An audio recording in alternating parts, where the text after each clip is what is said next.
Halo semuanya, selamat datang di pembahasan visual kita kali ini. Pernah nggak sih kalian ngerasa kalau angka-angka itu sebenarnya punya cerita sendiri yang pengen banget disampaikan? Nah, hari ini kita bakal mulai sebuah perjalanan yang seru banget. Kita bakal ngulik dan menguasai dua hal yang paling kuat di dunia modern, data dan peluang.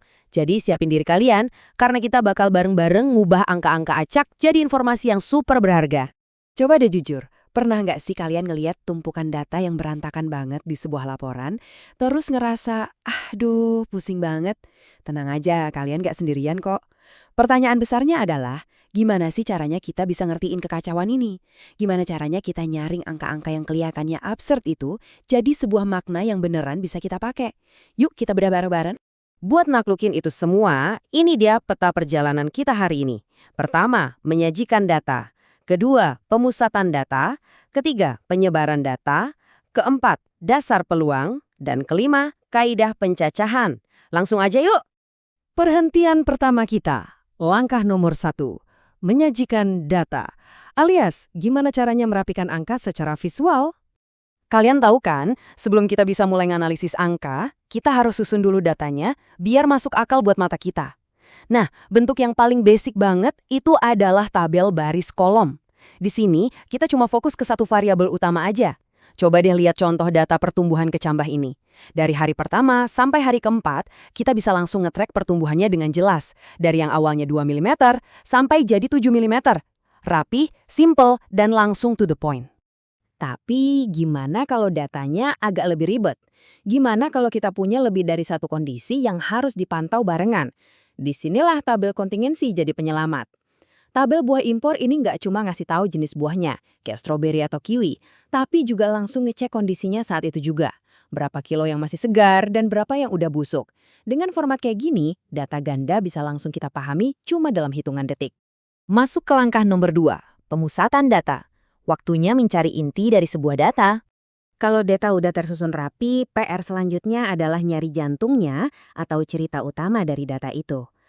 Coba deh lihat tumpukan angka mentah kayak 102, 108, 106 yang berserakan ini. Kalau dibiarin gitu aja, literally nggak ada artinya buat kita kan? Kita nggak bakal tahu apakah nilai-nilai ini masuk kategori tinggi, rendah, atau biasa aja, sampai kita berhasil nemuin titik pusatnya. Makanya, kita butuh yang namanya mean atau rata-rata. Caranya gampang, jumlahin aja semua nilainya terus bagi sama banyaknya data. Biar lebih kebayang, coba bayangin ada 40 siswa di kelas IPA. Setelah dihitung-hitung, rata-rata nilai mereka itu 6,625. Nah, dari satu angka ajaib ini, kita langsung tahu loh kalau ternyata ada tepat 21 siswa yang berhasil dapat nilai di atas rata-rata. Keren banget kan satu angka bisa ngasih insight sedalam itu? Alat pemusat kedua kita adalah median, alias sang penengah sejati. Kalau rata-rata itu gampang banget ketarik sama angka-angka ekstrim, nah median ini benar-benar posisi yang ada di tengah setelah datanya kita urutin dari yang paling kecil sampai paling gede. Misalnya nih, kita punya 13 angka, jumlahnya ganjil kan? Kita tinggal ambil aja data ke-7, dan di kasus ini angka tengahnya adalah 7. Benar-benar stabil dan gak gampang goyah sama data yang aneh-aneh. Terus yang terakhir di bagian ini ada modus. Ini nilai yang paling populer atau gampangnya yang paling sering nongol. Kalau kita balik lagi ke data mentah yang berantakan tadi, setelah kita hitung frekuensinya, ternyata angka 106 itu muncul paling sering, yaitu sampai 11 kali. Jadi modus datanya ya 106. Ini super berguna loh buat ngeliat tren atau buat nyari tahu apa sih yang paling dominan di kelompok data itu. Lanjut ke langkah nomor 3, penyebaran data. Mari kita intip sebaran angkanya. Oke, kita udah tahu titik pusatnya. Tapi pertanyaannya sekarang, data kita ini ngumpul rapet atau malah nyebar liar kemana-mana? Buat ngeceknya, kita pakai senjata bernama simpangan baku. Rumusnya emang kelihatan bikin pusing, tapi sebenarnya ini make sense banget kalau kita pecah jadi 3 langkah simpel. Ambil kumpulan data ini, 6, 8, 7, 9, 10.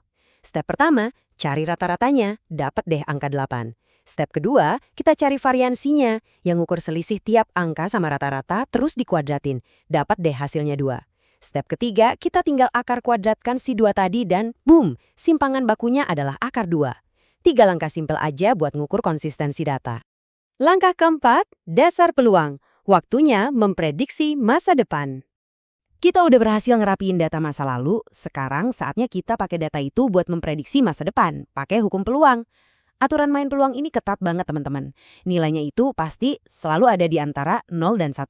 0 berarti mustahil, dan 1 berarti udah pasti kejadian. Bayangin deh, kita lagi ngelempar dadu. Berapa sih peluang munculnya angka 5? Karena dadu itu punya 6 sisi dan angka 5 cuma ada 1, ya peluangnya simpel, 1 berbanding 6. Sederhana sih, tapi trust me, ini adalah fondasi dari semua perhitungan probabilitas di dunia. Dan akhirnya, langkah kelima, kaidah pencacahan. Gimana cara menghitung susunan yang super banyak? Nah, ini masuk ke ranah kombinatorika. Di sini kita ngitung banyak banget kemungkinan tanpa harus capek-capek mendaftar semuanya satu persatu. Ada dua konsep raksasa yang sering banget bikin orang kebolak-balik, permutasi dan kombinasi. Bedanya apa? Gampang banget. Permutasi itu kalau urutan benar-benar penting, kalau kombinasi urutannya nggak penting. Contohnya gini, kalau lagi ujian, kalian bebas milih ngerjain 4 soal dari 7 soal yang ada. Karena nggak peduli mana soal yang dikerjain duluan, kita pakai kombinasi. Dan hasilnya, ada 35 cara buat milih soal-soal itu. Tapi tunggu, gimana kalau urutan itu bisa ngerubah segalanya? Disinilah permutasi unjuk gigi.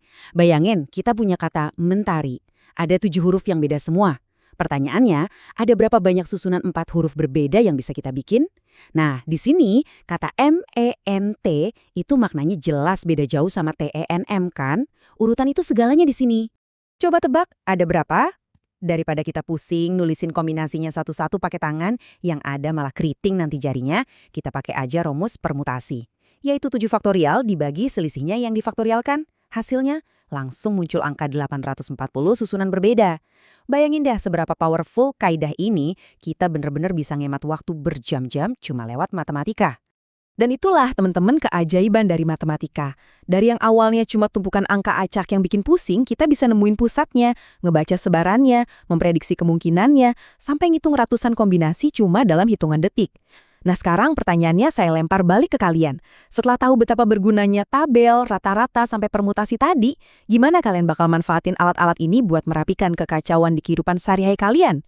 Coba dipikirin deh.